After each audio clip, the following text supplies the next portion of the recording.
Hey guys, it's John and Shannon. We are back with a net worth update for October 2019.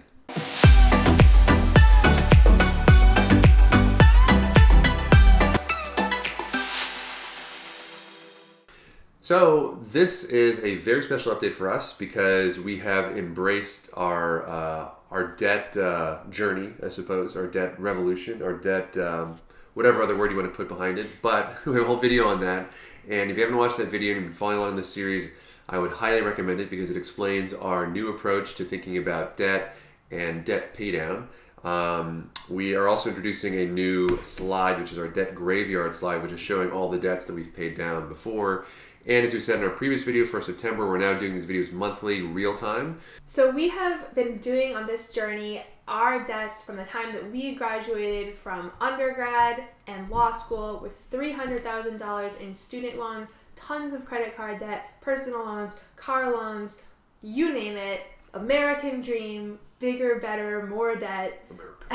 And we have been bringing you guys along for the journey where we went from significantly negative net worth up to a net worth of almost $1 million at one point. Took a little hit last month, but to where we are aiming for what's called FatFIRE, which is the ability to have financial independence and potentially retire early with a fat stash of cash. Essentially, being a rich person. So we have been taking you guys along for this journey, and we are now, as John alluded to, extremely focused and hell-bent on paying off our commercial and consumer debt. Well, this slide is a picture of me and my dad at his 90th birthday. So that happened in October. That was super fun. My half brother's also there, my mom, so we had a great time. The first slide, as we always do, is our debt slide. So as we did in our previous video, we're now listing debts from the smallest to the biggest. The first one is the life insurance loan. So I mentioned in the previous video that wouldn't be around for very long, and now it's gone. And that's because we're not continuing to use our whole life policy. Pretty sure that almost all whole life policies are basically scams. This is like a Dave Ramsey thing too, if you're a follower of him. But we were essentially given this by Shannon's dad. We didn't really want it, and we made a payment on it for like 1 month until we realized that we didn't want to do that anymore. So we had a loan on that life insurance policy, and now we don't because we don't have a life insurance policy anymore. So that was $20,000 that we don't have to repay. Our credit card debt. So within a span of 1 month, we managed to pay $25,000 of credit card debt, which was pretty amazing. We'll break it down. It's not that we paid all of that from our salary and stuff like that. We had to move stuff around and do stuff. We did some crazy stuff. So we'll have a slide on exactly how we did this. But just to continue the thought, we paid about $5,597 on our student loans, and we paid about $1,800 just towards the principal of our primary home's residence mortgage, and then we paid about $1,421 on the principal of our investment properties. So all those other payments are just like normal standard monthly payments that we make just by having a mortgage or whatever. So in total, in the month of October, you guys, and really this started on October 10th. October 10th was really the day that I kind of jumped on the Dave Ramsey bandwagon, like diving headfirst into the deep end. We paid off $54,712 in about 21 days, which is insane. So here's a graph of our debts. You can see on the left what it looked like in September, and on the right what it looks like in October. So our investment properties are still the major chunk of our debt. We show those in green because we're not focusing on paying them because they're worth way more than we owe on them, and they make us money every month. We show our house mortgage in yellow because we're kind of ho-hum about it. We're like, it's not the worst debt in the world. We want to have a home, but it's also not great to have to pay a creditor for that. And then we show the credit cards and the student loans in variations of red because those are the ones that we feel are the biggest right now pants on fire emergency. So you're going to see over time the investment properties is going to become 100% of our debt because that's the only thing we're not paying down. So it's not going to change a whole ton, but the redder the thing is, the more closer to red, I guess, the smaller it'll get. So our credit card debt is now 2%. It'll hopefully be down to 1%, 0% within the next 1 or 2 months. So we're really excited about that.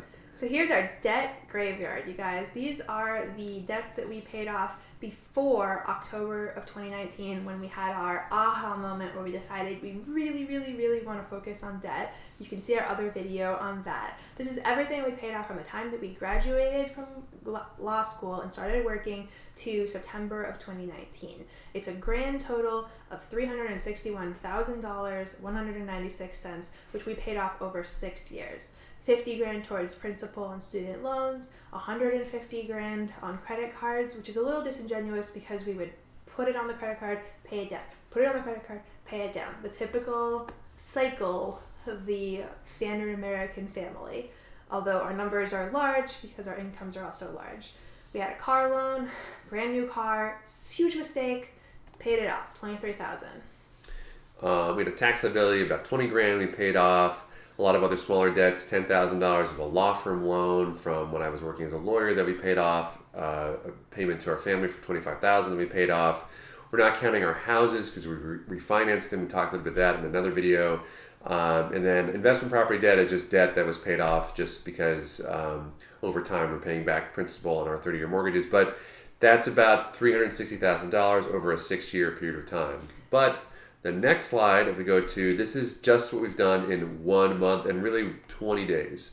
So we have paid off about $55,000 of debt in 1 month, and that's by essentially negating the life insurance loan. That does have an impact on our assets, as you'll see a little bit, but $20,000 of that is the life insurance loan, $25,000 of that is the credit card principal, and the rest is just kind of normal monthly payments on the student loans, the house, and our investment properties. Actually, we paid on the student loans, just to be accurate, when I arranged my debts from like smallest to largest, I started paying down, the smallest credit cards first, and then some of the I've actually paid off a couple of student loans that were the very small ones. Yeah. Okay, yeah. So how did we do this? This is crazy, you guys. $54,000 in 1 month. People are not gonna believe this. This picture is my favorite internet meme of all time. I just think this The picture meme is actually funny. Why though, but I changed it to say how though. Like, how did we do this? Okay, so the main contributor to our ability to pay down this much debt this fast was the fact that we had this life insurance policy. We took it over from my dad. My dad had been paying it for years and years and years. He got snookered. He got suckered into a whole life insurance policy. Somebody told him it was a good investment.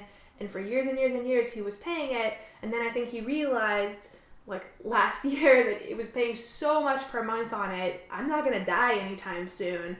And it wasn't a great, investment for him to continue paying. And so he asked me, asking me essentially, can you take this over for me? It's on you. You're going to start a family. It's better for you to have life insurance now, which I can see the argument to that. Like, we are about to start a family. We should have some life insurance. And, we talked to his agent, and the guy told us about what a great investment it was and stuff like that. And we were skeptical, but we were able to kind of do the math and realize, he had paid most of the startup costs for it. And I think when we did the math initially, we thought, all right, this is not going to be, for us, such a terrible investment, and it'll help my dad out, and it'll, allow us to have some life insurance for our daughter, who's going to be born soon. Fine, we'll take it over. But then... That was the thing about 1 month, I would say. Yeah. Then we, jumped on the Dave Ramsey bandwagon, learned about how terrible this type of investment really, truly is, and we looked into the cost of term life, where we could get more coverage for less per month and not have to lose the value of it over time. And we were like, oh man, we can't continue this bad decision. We gotta liquidate this. So the life insurance had a cash value of $37,000, against which we had around a $20,000 loan. So when we terminated the life insurance policy, the $20,000 loan was extinguished, and we still had 17 grand in cash value, which we got a check for, and that we just put directly against credit card debt. So we had influx, we had a forgiveness of 20 grand and an influx of 17 grand. So that 37,000 is the big bulk of this 54,000. So obviously, that one decision. So obviously we can't do that every month because we don't have that more than once. But the other things we did is we took a $5,000 distribution from some of our investment properties. which was very helpful. We had a lot of money just kind of stored up in some of them. In the bank accounts. We made a little bit more money doing some side hustles, and we'll talk about that in a different video, but that was about $2,000. We made some commission from some of our, more than we expected from some of our other videos. That was about $1,000. And then we just diverted money from some of our other things that we had, things that were going to different savings and things that we might not otherwise have used to pay down debt as aggressively. That's about $10,000. So even that alone is a pretty large amount of money that we diverted from that. But the total is $54,000, which is a huge, tremendously large amount of money in a single month. Yeah, absolutely. I'm so proud of us. So this is the assets chart. This is a familiar chart if you watched our previous videos. There is not a whole ton going on here because it's a single month.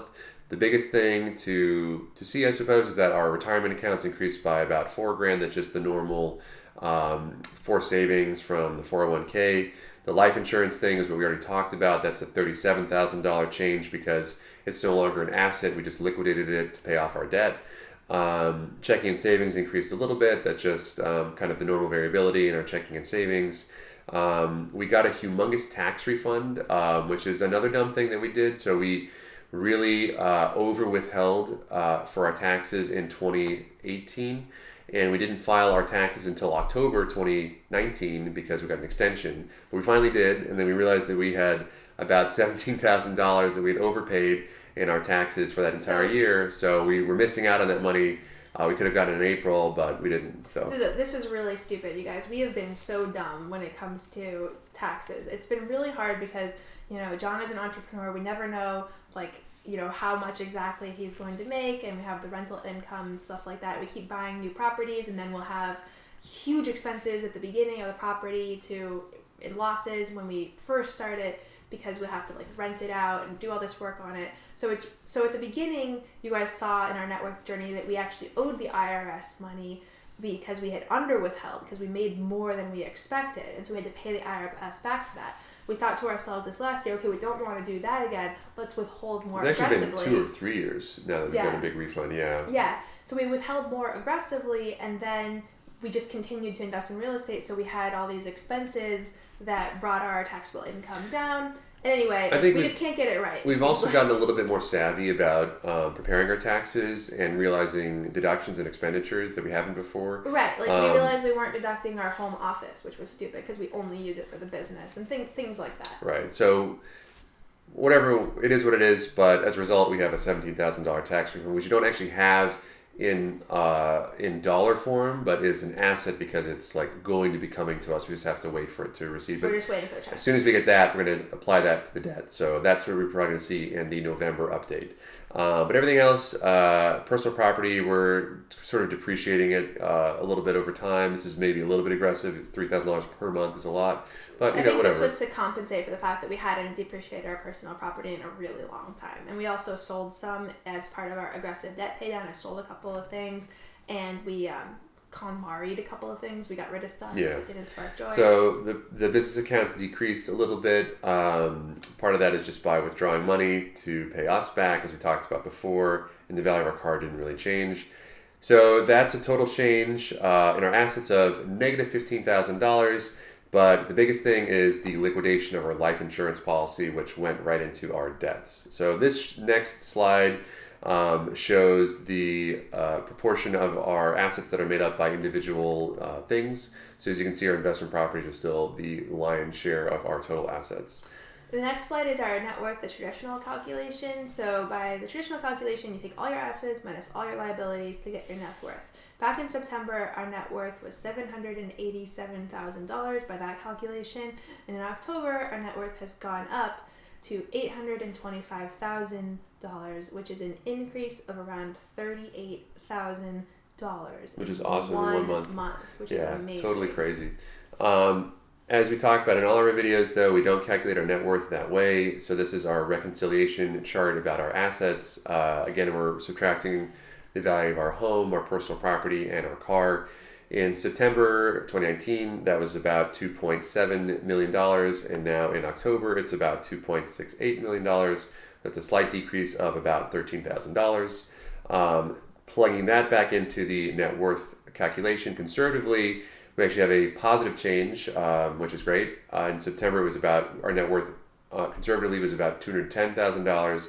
In October, it's $250,000. So that's a $41,000 increase, which is very huge given that we're only talking about $250,000. So that's a large increase in a single month to our net worth. This is, again, I think, illustrating the beauty of this conservative calculation of net worth, because by excluding the value of our home and our personal property and our car from our net worth calculation, we are incentivized to keep those costs low and put our money towards other things like paying down debt or paying, increasing the value of our investments in our 401k and things like that. And so that drives our behavior in the right direction. So you can see here that by really focusing on debt pay down, we were able to make a tremendous change in our.